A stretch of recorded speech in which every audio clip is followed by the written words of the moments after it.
L'AES passe à une vitesse supérieure pour mettre fin aux ennemis de la paix. Une nouvelle page s'ouvre dans l'AES avec des nouvelles stratégies mises sur pied. Chers abonnés, aujourd'hui nous allons vous annoncer une bonne nouvelle au sujet de l'AES qui ne va pas du tout plaire à la France et à la CEDEAO.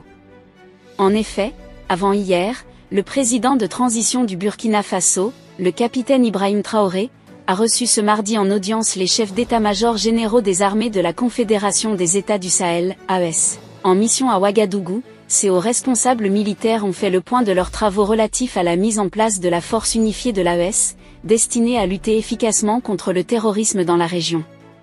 Le général de division Oumar Diarra, chef d'état-major général des armées du Mali et président du comité des chefs d'état-major de l'AES, a salué les directives du président du Burkina Faso, Ibrahim Traoré. Nous ressortons très satisfaits et ragaillardis.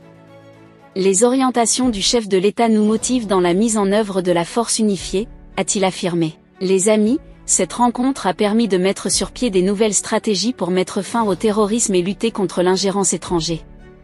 La rencontre a permis aux chefs militaires de présenter les conclusions de l'examen du protocole additionnel de la force de l'AES, ainsi que le bilan des opérations Yereko 1 et 2 menées dans la zone des 3 frontières. Des perspectives pour de nouvelles opérations ont également été discutées.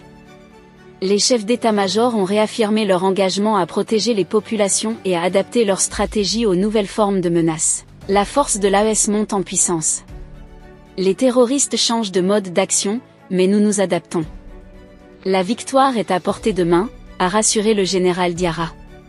En parallèle, les chefs d'état-major des armées de l'air de la Confédération sont réunis à Bamako pour coordonner les efforts en matière de défense aérienne et optimiser la protection de l'espace AES.